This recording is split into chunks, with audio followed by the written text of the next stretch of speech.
आप चाहते हैं इस साल जीरे की खेती में 6 कुंटल उत्पादन लेने का, तो आप बिल्कुल सही जगह हैं। नमस्कार किसान भाई और बहनों, मैं आयुषी बंसल करती हूँ फिर से स्वागत हमारी इस नई वीडियो में। आज हम पॉइंट टू पॉइंट डिस्कस करने वाले हैं, आप जीरे की खेती में किस प्रकार से बम्पर पैदावार ले सकते। जीरे की बम्पर पैदावार के लिए हमें 5 चीजों का ध्यान देना बहुत जरूरी है।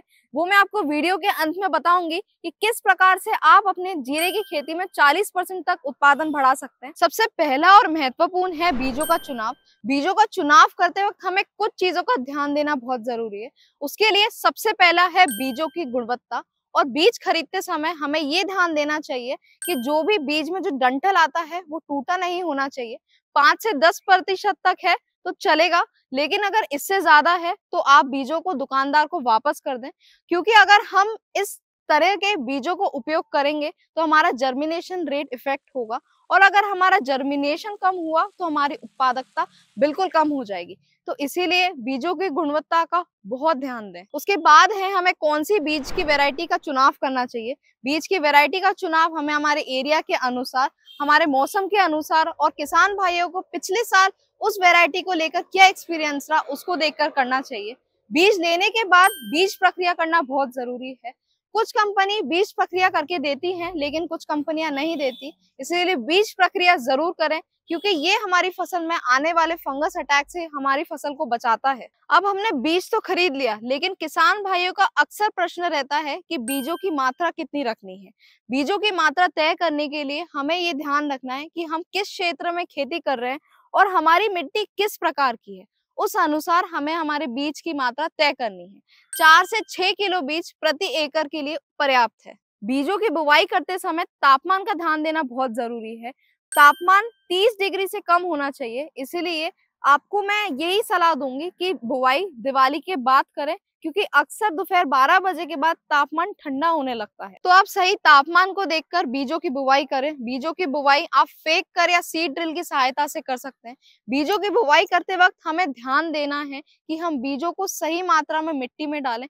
कम से कम 70% बीज हमारा मिट्टी में होना चाहिए, वरना अगर नहीं होगा तो हमारा सीड प्रॉपरली जर्मिनेट नहीं होगा, और प्रॉपरली जर्मिनेट ना होने के कारण हमारा उत्पादन कम होगा। इसीलिए बीजों की मात्रा सही से मिट्टी में डालें। और साथ ही साथ ये होगा, अगर हमारे खेत में पानी बह रहा है तो हमारा बीज भी उसके साथ बहकर चला जाएगा। इसीलिए बीजों की मात्रा सही रखें। बुवाई करते समय ये ध्यान रखें कि हम बीजों की बुवाई कतार से कतार में 30 सेंटीमीटर रखें और पौधे से पौधों की दूरी 10 सेंटीमीटर रखें। तो पर एकड़ पौधों की संख्या बढ़ाने के लिए ये बहुत जरूरी है किसान साथियों कि हम बीजों का सही चुनाव करें, बीजों की सही मात्रा लें, बीज दर सही लें, और बीजों की वैरायटी सही हो, जमीन की तैयारी भी सही हो, तापमान का ध्यान रखकर ही हम बुवाई करें। तो ये हुआ हमारा पहला पॉइंट। दूसरा है बेसल डोज। किसान भाइयों की अक्सर शुरुआती चरण से ही समस्या रहती है कि उनके पौधों में डालियां कम बन रही है और उनके पौधों का ढांचा अच्छे से नहीं बन रहा है। इसका मेन कारण है कि फास्फोरस की कमी। इसीलिए बेसल डोज में सही खाद व्यवस्था देना बहुत जरूरी है, जिससे हमारा खेत पूरा हरा भरा रहे, डालियां अच्छी बने, रोग कीटों का अटैक कम हो और हमारा 6 कुंटल उत्पादन का टारगेट कंप्लीट हो। बेसल डोज के लिए आपको 50 kilo SSP, 20 kilo urea, 15 kilo MOP और 6 किलो सल्फर मिलाकर मिट्टी में देना है। हमारा उत्पादन कम करने का सबसे बड़ा दुश्मन है खरपतवार, इसलिए तीसरा है खरपतवार नियंत्रण। खरपतवारों को नियंत्रित करना बहुत जरूरी है, क्योंकि ये हमारी फसल का 50 से 60% उत्पादन कम कर सकते हैं। इसलिए मेरा किसान भाइयों से अनुरोध है कि पहली और दूसरी बार जब भी हम खरपतवारों को निकालें तो हम खरपतवार हाथ से ही निकाल लें।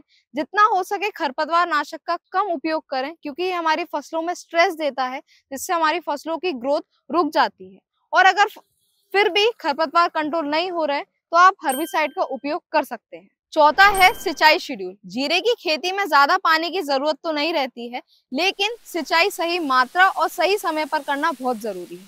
पहली सिंचाई बुआई के 7 से 10 दिन बाद करें, जब बीज अंकुरित हो जाएं। उसके बाद सिर्फ 2 से 3 सिंचाई काफी है। सबसे पहले फूल आने के पहले और उसके बाद दाने आने की अवस्था में। पांचवा और सबसे जरूरी, रोग और कीटों का नियंत्रण। जब भी मौसम में तापमान का बदलाव आता है तब हमारी फसल पर थ्रिप्स और माहू का खतरा मंडराता है। ये हमारी फसल में से रस चूसती हैं, जिससे हमारी फसल कमजोर बनती है और उससे हमारा उत्पादन कम होता है।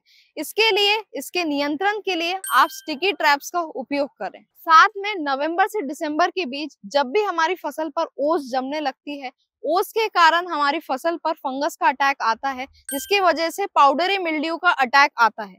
इसके नियंत्रण के लिए आप पहले पानी के बाद ही 25 से 30 दिन के बाद एक स्प्रे लें। स्प्रे में आप इंसेक्टिसाइड और फंजीसाइड का स्प्रे दें। जाते जाते जैसे मैंने आपको बताया था कि मैं आपको बताऊंगी कि आप अपनी फसल में किस प्रकार से 40% तक उत्पादन बढ़ा सकते हैं। तो अब वो वक्त आ गया है। तो हम, जैसे मैंने आपको बताया था कि जीरा एक क्रॉस पॉलिनेशन क्रॉप है, तो क्रॉस पॉलिनेशन से हम हमारे फसल में 20 से 40% उत्पादन बढ़ा सकते हैं। इसके लिए हमें खेत में मधुमक्खी को आकर्षित करना है, और ये हम जब भी हमारी फसल में फूल आने की स्टेज हो तब हमें इन चीजों का ध्यान देना है। सबसे पहला, आप अपने खेत में जो भी आपका नल है उसको खुला छोड़ दें, जिससे मधुमक्खी आकर्षित हो आपके फसल पर। साथ ही साथ आप उन फसलों का कुछ चुनाव कर सकते हैं जो सुगंधित हो, जैसे कि धनिया और सौंफ, उसको लगाएं तो आपके खेत में मधुमक्खी आकर्षित होगी। साथ में आपको ये ध्यान देना है कि आप उस टाइम पीरियड में ऐसा कोई भी स्प्रे ना डालें जिससे आपके खेत में मधुमक्खी ना आए। तो आज की वीडियो अच्छी लगी हो तो वीडियो को लाइक जरूर कर देना। जीरा उत्पादक किसान साथियों तक ये वीडियो जरूर पहुंचाना और चैनल को सब्सक्राइब करना बिल्कुल भी मत भूलना। धन्यवाद।